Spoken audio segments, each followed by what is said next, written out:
is A to Z with Mark Zinno, part of Locked On Sports Atlanta, and it starts now.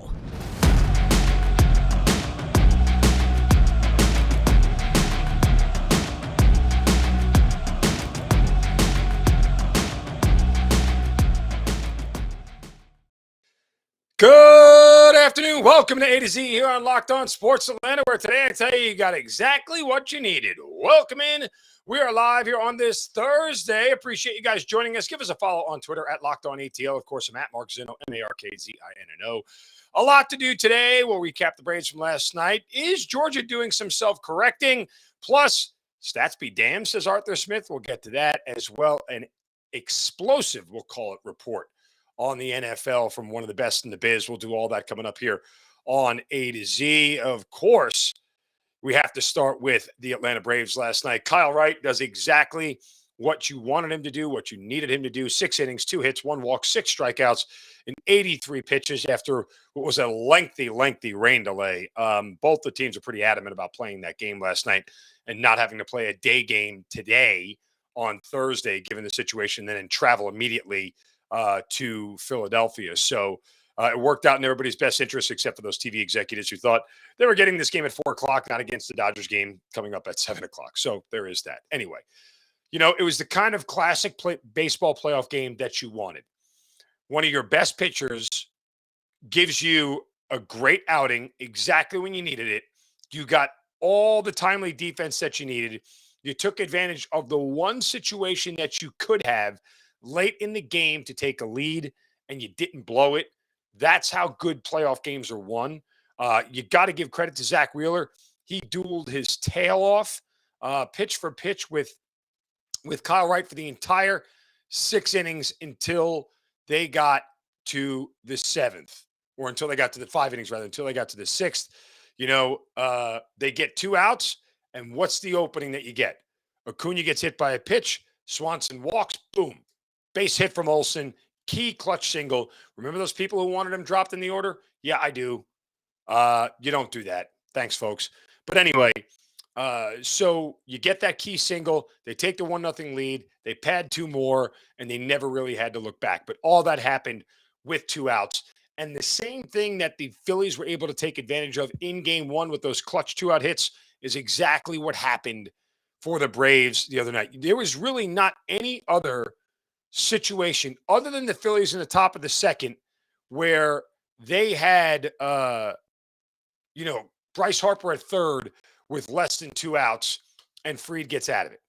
Other than that, neither team really had any true opportunity to make something happen in the game. You know, and if you just looked at the stat line of runners in scoring position, you know how the game went. It was tight all around.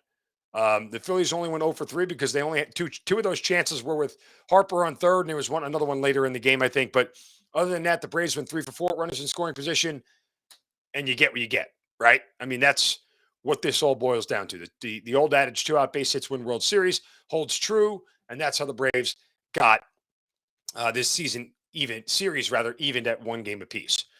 Now, as we sit here of the recording of this late Thursday morning, we do not know who is starting Game 4 yet. Brian Snitker has held it close to the vest. I'm going to say this clearly and loudly so everybody can hear it and so all of you can understand. The only correct answer is Spencer Strider starts Game 3. Period. That is the only correct answer. If he is healthy, he pitches. Done. Full stop. End sentence. Move on. If Strider is healthy enough to pitch, he starts Game 3. There is no discussion. There is no debate. There is no argument. That is it.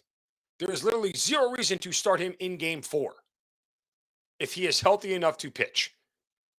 What is one more day going to do for Spencer Strider at this point? Either he's healthy enough to start and pitch 6 innings, or he's not. Bottom line. There's no reason to trot Charlie Morton out there who's going to get rocked, because the chances of him getting rocked are greater than the chances of him not getting rocked. The numbers say that. His career numbers against the Phillies say that. His numbers this year against the Phillies say that. There is no reason to put that dude out on the mound. There's no reason to put yourself in a 2-1 hole when you could be up 2-1 with the possibility of your ace being able to go maybe on short rest if you wanted him to. But nonetheless, you don't have to. You can put your ace on the mound in game 5. You can't do that when you're down 2-1. You can't hold out your ace for game 5 when you're down 2-1. You can't. You're not sending Morton out there to save your season. There's only one correct answer, and it's Spencer Strider. If he doesn't start game 3, that means he's not healthy enough to pitch, period. And what have I told you from the beginning? If he's not healthy enough to pitch, this is a coin flip. That's where this is. Don't overthink it. Don't overcomplicate it. Don't try to justify it. Don't try to rationalize it. This is the deal. If he's healthy enough to pitch, he pitches in game 3. End of discussion. I'll take your questions now. Oh, thanks. There are none. Good. There's not a justifiable reason for him not to pitch in game 3 if he's healthy.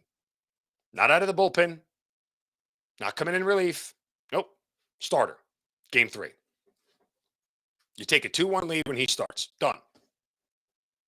And you don't even have to worry about it. You put yourself down in a 1-2 or 2-1 hole. Like, why would you even want him to come in and have to pitch a game to save your season when you do it the other way around and you've got so much more clout to play with? You've got so much more room to play with in game 4. Send Morton out there in game 4 up 2-1. Fine. Is that ideal? No. But what you don't want is Strider out there in game 4 and a broken bat base hit, and a bloop or one mistake pitch to cost you. It's not worth the risk. Like, there's really no reason other than Brian Snitker keeping the Phillies on his toes to hold out this anymore. It just doesn't make sense, period. And you won't convince me otherwise. So, game 3, Strider's on the mound, end of conversation. And I'm selfishly rooting for that because I want to bet on him. Because if he starts, the Braves are going to win, period. Like I said, what are your questions? Speaking of betting, got a word from our friends at betonline.net. Fastest and easiest way to check in on all your betting needs. Your favorite sports and events are at the number one online source for odds, lines, and games. Odds this weekend for the Atlanta Falcons are laying 5.5 points. Total set at 44.5. I mean, or is it 42.5? Let me just double check. No, it is 44.5. I was right the first time. See that? But you can get all that information right there at betonline.net. You'll find news and reviews of every single league. Major League Baseball playoffs going on right now. We don't have the Braves lines yet. They won't come out until they announce a starting pitcher. I can guarantee you that much. But NFL, college football, big game between Alabama and Tennessee this weekend. 7-point favorite for Alabama. Nick Saban in single digits. Tough to pass that up, folks. NBA coming underway. NHL just gets underway. Combat sports, esports, even golf. It's all right there. BetOnline continues to be the top online resource for all your sports wagering information, from live in-game betting, scores, and podcasts. They've got you covered. And check out those podcasts, guys, because they give you great insight from their betting experts on what plays to make and how to execute them on any given game. Head to BetOnline today. Use your mobile device to learn more about the action happening today. BetOnline, where the game starts. All right, let's get to some Georgia football, then some Falcons stuff here. Because Seth Emerson, as he's wont to do, always has some interesting takes on the Georgia Bulldogs. And one that he wrote in his mailbag this week to me spoke volumes. One of the things he talked about was one of the question from one of his readers was, did the performances of DeJuan Edwards and Branson Robinson, signal a shift in the offense? We've talked so much this year about the philosophical shift of the offense that's needed. And I've said repeatedly that until Georgia gets a quarterback who can handle this pass first, pass 55, run 45% type deal on a routine basis, they're always going to be susceptible to being beat by a team that can execute it well. I still hold to that. Georgia last year, I won't call them the anomaly. They were a better team than Alabama on multiple fronts, particularly on defense, and they deserved to win the national title. I'd never take that away from them. However, I have been, critical is not the right word. I've been skeptical of Stetson Bennett and his ability to be that level of a passer. And then we get to the beginning of the year and we see what Stetson Bennett did against Oregon the first couple of weeks, and Stetson Bennett Heisman. And then, of course, we watch the games against Kent State, the games against Missouri, and even to a certain extent last week, where we could see the mistakes that he's making and go, yeah, let's end that Stetson Bennett Heisman conversation. And we did. Whether you want to acknowledge it, it's over. Stetson Bennett is no longer in the Heisman conversation. But according to Seth Emerson, he said that Georgia's coaches spoke to Rick Neuheisel and the CBS crew before the game, and they told him, quote, that, and this is according to Rick Neuheisel, in reference to Stetson Bennett, quote, they trust him. They want to give him the ball. He makes good decisions, but they may have gone a little bit overboard. They may have gone a little bit overboard. Look for them to be a little bit more balanced today. Well, that's exactly what the Bulldogs did. Rushing it more on first down than normal in the running game, 16 rushes for 118 yards and only 25 passing yards on 13 attempts on first down. So they geared it back a little bit, right? And we said that prior to the game. I said that right here on A to Z, that expect them to be more run heavy. Now, CBS showed a graphic during the pregame. Georgia's offense was only 42.5% pass from 2016 to 2021, and then, including the national championship year, and then 54% pass in the first 5 games of this year, the highest in Georgia since 1994. Okay. Yeah. Georgia needs to get back to being a run-first team because their quarterback won't permit them to pass at 54% rate. That's just the way it is. Guys, I mean, it's not an insult. Play to your strengths. Absolutely play to your strengths and be smarter about how to go out and beat your opponent. Is Stetson Bennett good enough to make critical pass plays in critical situations? Yes. Can you trust him to throw the ball for certain stretches of the game more than you run? Yes. But on the whole, this is not an offense or a team or a quarterback you want passing 55% of the time and running 45% of the time. That's not a formula that over the course of a 12-game regular season, SEC championship game, and college football playoff that you want Stetson Bennett to hold to. Part of the reason Stetson Bennett was so successful in the pass game late last year is because you had to respect the Georgia run game more. If you take that equation out of it, you're now allowing teams to key on Stetson Bennett as the primary source of the offense. And that changes things defensively. So, to me, again, I expect to see it this week. Run, run, run. Run, run, run. Just go beat up Vanderbilt with the run game. You don't need to do anything crazy. When you go play a Tennessee team that's got a pass defense that's as bad as they are, sure, lean into that. Because 2 quarterbacks in the SEC who are average at best on their very best day, and Anthony Richardson and Jaden Daniels both threw over 300 yards on that Tennessee defense. I fully expect Stetson Bennett. In fact, Anthony Richardson threw for over 400 yards, but I would fully expect Stetson Bennett to have a big passing day against that Tennessee defense. That's fine. That's a weakness of theirs. Exploit it. But game in, game out, just run the damn ball. Just run the damn ball. It's so much easier. It really, really, really is. All right. Let's get to the Falcons here because I found this very, very interesting. And then we got some shovels of wisdom to hand out, by the way, as well. We also have an explosive report. An explosive report. On the NFL. Sorry, had a brain fart there. Hamster's back on the wheel. So Josh Kendall of The Athletic wrote a column today saying Marcus Mariota's positives and negatives why the Falcons like what they see. And he's quoting Arthur Smith in the very second sentence of the column saying, quote, I think he's done a nice job. Quarterback rating and completion percentage be damned, Arthur Smith said.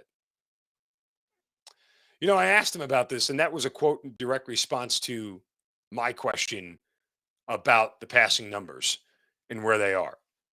Smith went on to say the completion percentage, whatever. I worry more about situational football, turnover margin, making sure we're clean in the red zone. There are a lot of ways to look at it, but I do have an appreciation for guys who won't take negative plays regardless of their stats. Well, the stats are bad. Mariota's numbers are bad. Completion percentage, 57.7%. That's 30th in the NFL. His passer rating, 78.8, ranks 27th. This is a team that has only completed 5 passes in each of the last first halves. each of the last 2 games in the first half. Mariota's only completed 5 passes. Can't score a lot when you only complete 5 passes. Unless you got like 15, 18 runs that are all netting huge yardage, can't score a lot.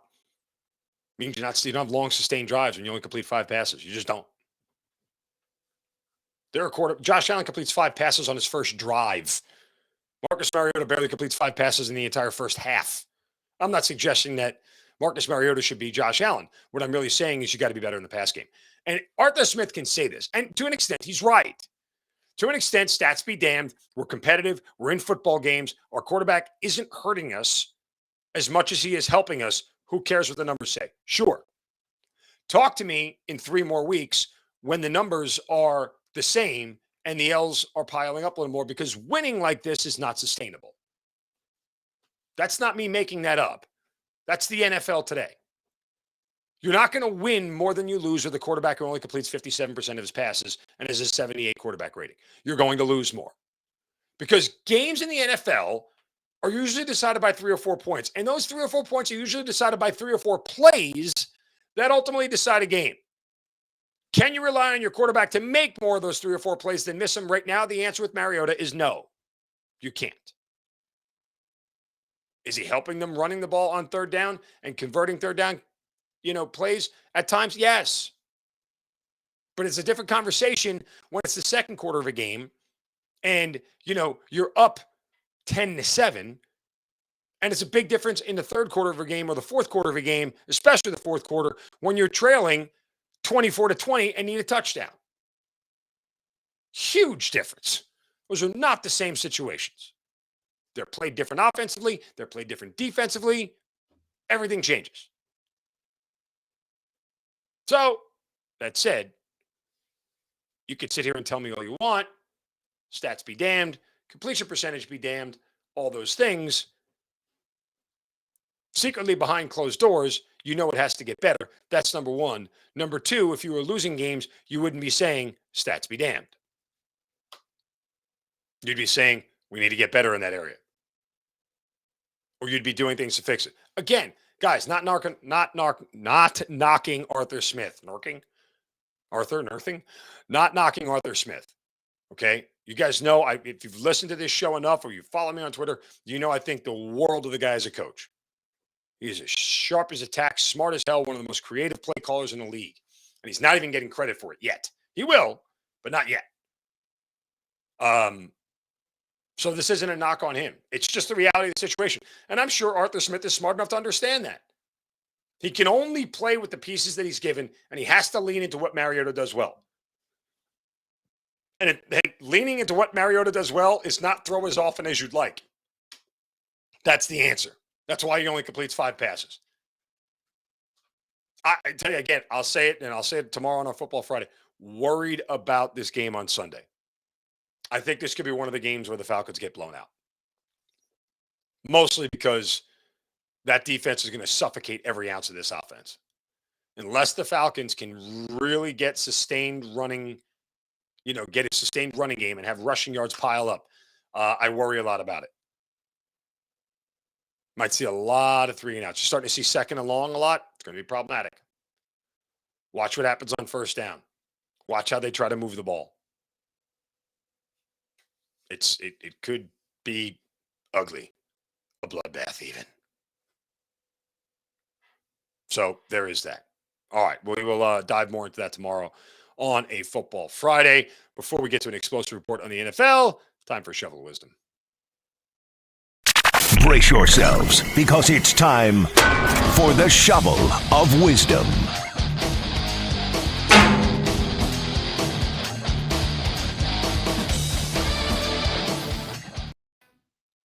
You know how we do it every day. We have to set really straight when we're seeing something stupid. And, well, not today is what you can do so on the third account network. Just use the hashtag Shovel of Wisdom today. My shovel goes to Ryan Zebley. Who's Ryan Zebley, you guys know? Oh, Ryan Zebley is the photographer who was shoved by Devontae Adams after the Monday Night loss, the thing that we all saw. Freelance photographer, working for ESPN's Monday Night Football. Zeppeli filed misdemeanors. Suffered quote whiplash, a headache, and possible minor concussion. Oh, old birds. Brian Zeppeli, grow up, dude. Honestly, stop with the money grab. Stop with the speaking of money grab, Adams can face jail term of up to 6 months or a fine of $1,000. He's not going to jail. Okay.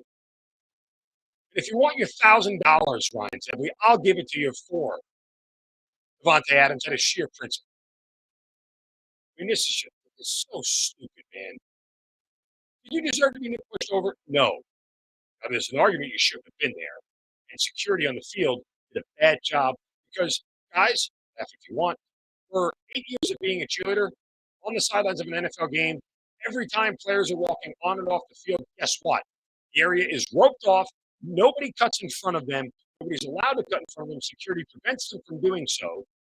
Everybody has to stand still until the players really get onto the field, which is their area, not yours. Why? Because other people aren't allowed inside those white lines that denote where the field. So Zeppeli wasn't supposed to be there. Fine.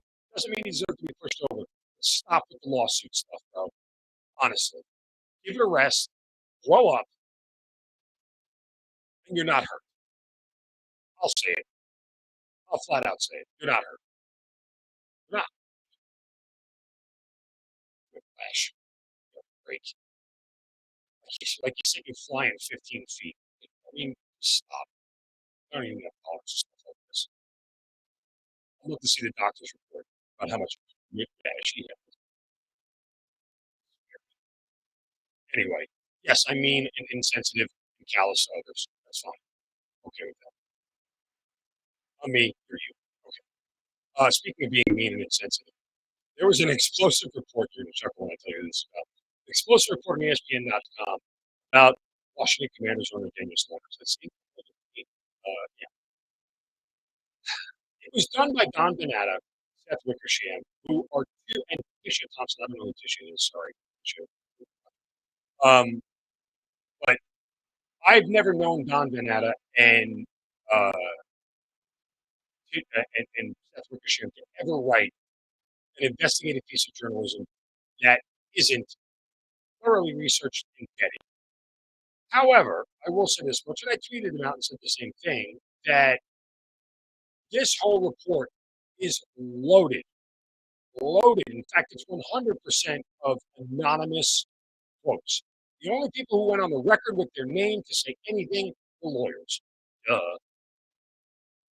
So make of that what you will. I don't know how much of this report is true. Talking about how Snyder basically has dirt on other owners. Roger Goodell, it's the only reason he still has a job, and he hasn't been forced out because this would be mutually assured destruction to quote the column. But if you want to take down Snyder, he's going to take down a whole bunch of other people with him, including Roger Goodell. Right? Well, this is a situation here where I don't know that they ever get out of very soon. And the reason that they can't is because owners are very incestuous. One way or another, this is a very elite group of 31, 32 Packers, people who are so insular to themselves and the rest of the world that they can't get at it. It's like they are, as Snyder calls it, it is like a mafia, right? They're on the inside circle. Nobody can get in, and only people on the inside can get you out. I want to continue on the story, but first, a word from our friends at Built Bar. Have you guys tried the newest flavor of Built Bar Puffs? Cookie dough chunk, delicious. Chewy texture, real cookie dough chunks in it, covered in 100% real chocolate, only 160 calories, and a whopping 15 grams of protein. Go to built.com, get a box for yourself, get one for the family. They're the perfect snack, whether in between meals or late at night. You don't want something too heavy. Built Puffs bars and cookie dough chunk will absolutely make you fall in love with snacking. That is 100% correct. Like I said, covered in 100% real chocolate, healthy, tasty, good for you. Go to built.com, use the promo code locked on 15 to get 15% off first quarter again. Promo code locked on 15% your first quarter. Oh, built on tough bars. Get the delicious. Back to Daniel Snyder and the NFL owners here. It's interesting too because one of the things that I felt like the writers buried the lead with this, you know, they've talked a lot about obviously the toxic work culture, sexual harassment, accounting things that had to be testified in front of Congress. And all those things optically are awful looks for the Commanders, for Washington, for the league. But what really has other owners and league executives ticked off, again, I think this got buried, is what they describe as quote business woes in Washington, which is one of the league's best markets. And here I'm reading directly from the column here. Quote, his gate is one of the lowest in the league. His revenues are significantly low and trending lower, a veteran owner says. He's costing his fellow owners significant money. Under Snyder's watch, FedEx Field has reduced the capacity from more than 90,000 seats to around 64,000 this year. Though a team spokesperson said the team's business prospects have been around, including a doubling of season ticket holders and a 30% increase in sponsorships, owners said they haven't seen evidence of improvement. Multiple ownership and team sources confirm that ticket sales are about half of those remaining seats are controlled by ticket brokers, the highest ratio in the NFL. He's a partner and he's not pulling his end of the partnership as senior executive of a rival. Yeah. Let me finish. Let me read one more paragraph here. Well, some owners aren't liked in the cities because their team is losing. The veteran owner explains that goes with the territory. Snyder isn't liked because of what he's done to that franchise with all of its history. The stadium is falling apart. The team is underperforming. He can't get a new stadium. There's no way out. He may have passed the point of no return. Again, this brings this all back to the real deal of the financials. Because guess what? Financially, if they were doing okay, it's not an issue. No one complains about the Jaguars' revenue. If you're just complaining that the team looks like a mess and owner Shad Khan wants to move the team, and everything, like they're not writing stories about how the Jaguars are bad for the league because business-wise, they're still churning out profit. And that's a team that is as poorly attended as any in the league. I mean, you're not writing that the Buffalo Bills aren't making a ton of money. Well, they are, but it's a smaller market, right? You got to pick out some of these smaller markets where, again, Green Bay Packers make money. Who cares what their record is? Buffalo Bills were terrible for years before Josh Allen got there. They were well attended, one of the most passionate fan bases in the league. It's funny because I wrote something on Twitter about this column and just, basically what I said to you guys at the top of this whole segment about how it's a lot of hearsay and anonymous quotes and everything else. And a buddy of mine, a very close friend of mine I went to college with, who's a Washington Commanders fan, wrote me back and said, it's exhausting, both the article and being a fan of this bleak show team. That's how most Washington fans feel. They're literally exhausted by being a fan. I mean, that to me is one of the things where the fan base is actually out loud bemoaning this whole thing and where they are. And that is probably. I'm curious to see how the rest of the owners react to this. Again, there were several veteran owners, longtime owners, whatever it was. And I don't doubt Don Donata and Seth Wickersham when it comes to their research. Like I said, could that be the same owner, described differently? Could it just be two owners who have given these comments to the writers for ESPN? Maybe. But I do know that Don Donata and Seth Wickersham research the hell out of their columns. They don't print stuff that isn't well sourced. So that part I think is fair. Now, Roger Goodell has said several times that owners can be fined for sort of leaking stuff to the press. This gets handled one of two ways. The most likely way is that nobody responds to this. Every owner shuts their mouth. Nobody goes forward. And this report dies in the blind right where it is, and it goes away rather quickly. That's probably the most likely way this happens. The second thing that happens is that the NFL, there are other owners who step up to take action and force Snyder out. We got owners meetings coming up here soon, where this behind closed doors will be discussed. And one way or another, it'll get handled. You won't hear anything publicly about it until after the owners meetings, that's for darn sure. But when they're all there in the room, this will get hashed out one way or another. That's kind of the feeling. Man, I'd love to know how billionaires talk to each other. I've always lived by the maxim: the whole reason you get bleep you money is so you can tell everybody that you know bleep you. But when you're in a room with 30 other bleep you guys, I'd love to be a fly on the wall for that conversation. That's for sure. All right, I'm sure there'll be more on this story the rest of the week. Coming up tomorrow, Football Friday, get you some picks in. Braves will have a day off, so we won't see them again. We'll have a day off today. We won't see them again until tomorrow night. So we'll start to review the rest of the NLDS in Philadelphia. Plenty to do here. Appreciate you guys listening today and watching as well on the YouTube channel. Subscribe and like there. Give a thumbs up. Make sure you download Roku TV, A to Z, and the rest of Locked On Sports Atlanta on Roku TV every single day. So every Roku TV, Amazon Fire Stick, whatever it may be, download that app. Check out Locked On Sports Atlanta. And wherever you get your podcast, check out Locked On Sports Atlanta here on YouTube. As always, guys, have a wonderful Thursday. Don't take any crap from anybody. Back tomorrow for a Friday show.